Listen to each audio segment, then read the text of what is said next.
नमस्कार, स्वागत है आपको मेरे चैनल पे। तो चलिए नारियल का लड्डू बनाने के लिए हम लोग स्टार्ट करते हैं। सबसे पहले इसको इस तरीके से टुकड़े टुकड़े कर लेते हैं, यानी कि बकली निकाल लेते हैं। बकली के खाल निकालने के बाद में इस तरीके से इसके और भीतर के भी ये काला बकली होता है, इसको भी निकाला जाता है इस तरीके से। तो आप लोग इसको काटते वक्त थोड़ा ध्यान से काटिएगा, वरना हाथ का छिलका निकल सकता है। उसके बाद इसको और छोटे छोटे टुकड़ों में कट कर लेंगे, ताकि इसको मिक्सर ग्राइंडर में चलाते वक्त दिक्कत ना हो। तो आप चाहे तो इससे भी छोटे कर सकते हो, तो आपको परेशानी ज़्यादा नहीं होगी। और इस काले बकले को हम लोग फेंक देंगे। तो चलते हैं आगे के प्रोसेस पे। तो इसको पीसते वक्त थोड़ा आप कुछ बातों का ध्यान रखिएगा, मैं बताते जाऊंगी आपको, आप ध्यान से देखिए, वरना आपको पीसते वक्त थोड़ा सा मुश्किल हो सकता है। तो इसको थोड़ा पानी दीजिएगा, ज़्यादा एक ही बार मत डालिएगा, थोड़ा पानी डाल के ही करिएगा। तो अब इसको चलाते वक्त एक ही बार चलाइए, कंटिन्यू चलाते मत रहिए, थोड़ा थोड़ा चलाइए। उसके बाद ये थोड़ा आपका एक ही बार में ये महीन नहीं होगा, क्योंकि ये नारियल है, थोड़ा सा हार्ड होता है। तो उसके बाद थोड़ा महीन होने के बाद फिर से थोड़ा पानी डालिए, उसके बाद फिर थोड़ा चलाइए।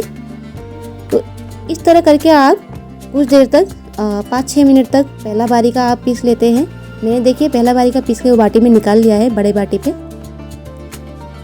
तो इस तरीके से पीसने के बाद तो आप लोग एकदम से मशीन को चला के मत रख देगा, वरना दिक्कत हो सकता है। थोड़े थोड़े करके चलाइएगा और थोड़े थोड़े पानी डाल के बारी बारी से पीसिएगा। तो इस तरीके से पीसने के बाद ये देखिए इसका पूरा महीन हो चुका है।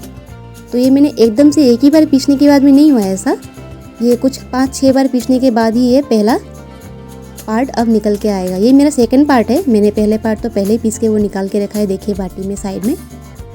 तो इसको यहाँ पे हम निकाल के अब इकट्ठा कर लेंगे।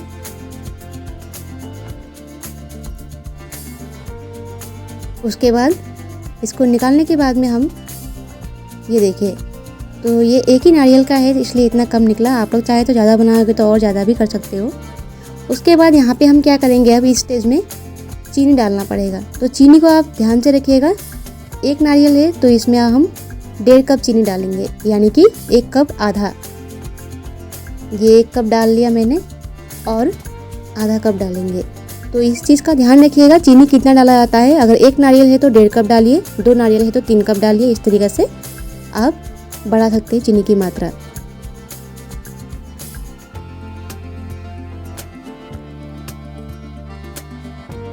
इस तरह शक्कर को डालने के बाद आप अपने हाथों से हल्के हल्के इसको हिस्से हिलाइए। उसके बाद ये पेस्ट कुछ पानी पानी हो जाएगा, तो ज़्यादा गीला हो जाने के बाद आप इसको लेके डरिए मत, ये हम लोग कढ़ाई में बनाते वक्त ये सब ठीक हो जाएगा।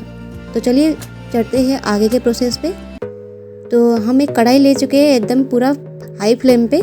इसको ध्यान रखिएगा, यहाँ पे कुछ नहीं डालना है, बस यही पेस्ट को डालना है जो शक्कर और नारियल का था। तो इसको हम लोग पूरे हाई फ्लेम पे बनाएंगे। शुरुआत में इसको हाई फ्लेम में बनाइएगा आप लोग भी, ताकि इसका पानी सारा उड़ जाए।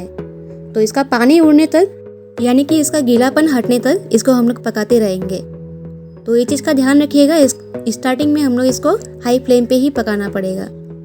तो आप लोग इसको चलाते रहिए हाई फ्लेम, और साथ में आप इसको हिलाते रहिएगा, वरना ये नीचे से जल सकता है। तो इस तरीके से कुछ उबाल आएगा एक समय पे, तो उबाल आने दीजिए। तो इस तरह के कुछ समय आपका पानी इस तरह सूख जाता है, उस समय आप इलायची का कुटा हुआ पाउडर डालिएगा, और इस समय आप फ्लेम को लो कर दीजिएगा। फ्लेम को लो करके ही पकाइएगा। तो अब हम लोग का पानी पूरा कम्प्लीटली सूख चुका है। तो इस स्टेज में आपको क्या करना पड़ेगा, इसको निकाल के इस तरीके से दूसरे बर्तन में अलग कर दीजिएगा। तो ये मैंने थोड़ा सा यहाँ पे लगा हुआ था, इसको भी निकाल लिया। तो ये आप जैसे ही थोड़ा हल्का गर्म में ही आपको करना पड़ेगा ये काम, क्योंकि आप ज़्यादा ठंडा करोगे तो ये आप ऐसे गोला नहीं बना पाओगे। तो इस चीज़ को ध्यान रखिएगा, हल्का गर्म पे ही आप इसको गोलाकार शेप देने के लिए ट्राई करिएगा, यानी कि लड्डू बनाने के लिए ट्राई करिएगा। तो ये मेरे हाथ में जो इतना ऑयली करके है, ये मैंने कुछ तेल नहीं लगाया है, ये नारियल का ही ओरिजिनल तेल है। तो इस तरीके से मैंने एक बनाया, और यहीं से मैं आपको और एक बना के दिखाती हूँ। तो इस तरीके से मैंने सारा लड्डू बना लिया है।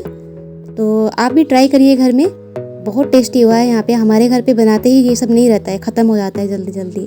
तो आप लोग भी घर पे ट्राई करिए और सबको टेस्टी टेस्टी लड्डू खिलाइए। थैंक यू, मिलते हैं नेक्स्ट वीडियो पे।